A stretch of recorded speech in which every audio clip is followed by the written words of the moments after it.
Nous sommes au siège de l'association Les Amis du Sahel, plus précisément au 6 rue du Pilet, où s'est donné rendez-vous la communauté mauritanienne de Bordeaux pour dénoncer les violences policières qui sévissent actuellement dans leur pays d'origine. Ici aujourd'hui pour exprimer notre indignation face aux violences policières et à l'étouffement des libertés publiques en Mauritanie. Nous allons parler surtout du cas de Oumar Diop qui a été tué par la police mauritanienne dans la nuit du dimanche au lundi 29 mai dernier. Il a été amené dans un commissariat au CEPRA. Safra, c'est une commune de Nouakchott, la capitale de la Mauritanie, pour ceux qui ne connaissent pas, où il a subi dans ce commissariat des mauvais traitements et des tortures brutales avant d'être retrouvé mort dans ce même commissariat. Oumar Diop est torturé à mort par la police mauritanienne, un sort qu'aurait bien pu subir un de ses amis. J'ai vécu ce que Oumar a vécu avant de venir en France. Donc, c'est les mêmes similitudes de ce qu'on a fait à Oumar. Donc, dès que j'ai appris Oumar, je le connaissais très bien. On a l'habitude derrière chez moi, on se fréquentait, on se voyait, comme tous jeunes Mauritaniens. On vendait des voitures ensemble. Je prenais sa voiture, je partais, je vendais, comme on dit, le samsir. Donc, je faisais du samsar avec lui. Souvent, je prends sa voiture, je pars, je vends, je ramène son argent. On le connaît tout. Pour mettre un terme à ces actes anti-républicains du gouvernement, des manifestations sont organisées un peu partout dans le pays. Mais les acteurs, au-delà d'être réprimés, sont parfois même diabolisés. Effectivement, il y a ce cas quand on a su l'existence de la mort de Omar.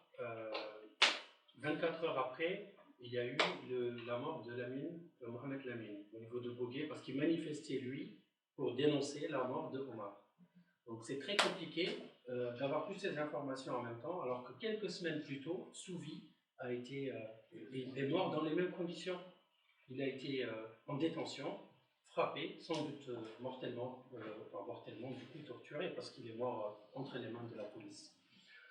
Et c'est très problématique parce qu'à chaque fois qu'il y a des voix qui s'élèvent et qui dénoncent ces pratiques, il y a systématiquement toute une désinformation qui est lancée, une machine de désinformation qui est lancée, et les voix qui s'élèvent sont taxées de personnes qui attisent le feu et qui sont là pour semer le trou et qui sont étrangers. Et ça, c'est quelque chose vraiment qui me met hors de moi, parce que le fait de taxer les Mauritaniens, les jeunes Mauritaniens qui manifestent aujourd'hui, le monde est ouvert. Les Mauritaniens, ils voient ce qui se passe au Sénégal, ils voient ce qui se passe en France, ils voient ce qui se passe dans les pays développés. Quand il y a un problème avec les gouvernants, ils sortent dehors, ils manifestent leur mécontentement. On voit ici en France, tous les samedis, des Français descendre dans la rue et manifester violemment quand ils ne sont pas d'accord.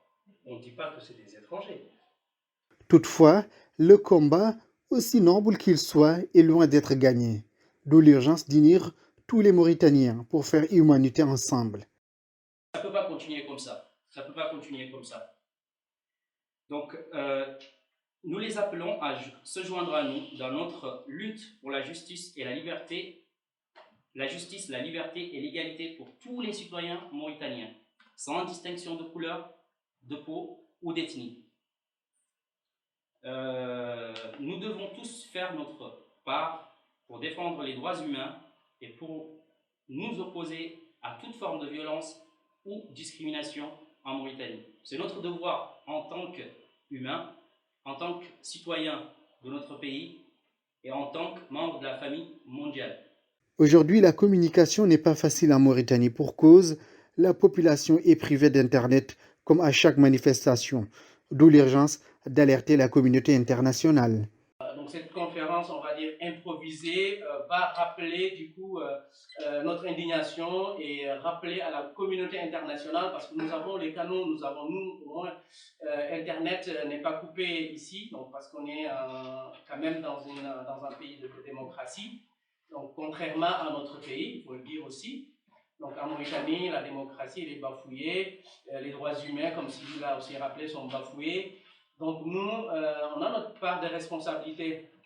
Donc notre part de responsabilité, c'est de nous mettre debout et de dire non, stop, nous aussi, on va... Malheureusement, le combat est aujourd'hui porté par une seule communauté, dans un pays aussi multiculturel. La grande majorité des gens qui manifestent en Mauritanie, c'est des populations noires. Et ces gens, quand ils sortent pour manifester parce qu'ils sont violentés par la police, comment voulez-vous qu'ils sentent qu'ils sont en solidarité avec leurs compatriotes noirs? Comment on peut construire une société comme ça? Au-delà des violences policières, les Noirs mauritaniens souffrent de beaucoup d'inégalités sociales. Et mon intervention donc, du problème de la Mauritanie, parce que quand on parle du problème de la Mauritanie, je pense que ça ne date pas d'aujourd'hui. Et c'est un système qui dirige ce pays, et depuis après les indépendances jusqu'à présent, rien n'a jamais changé.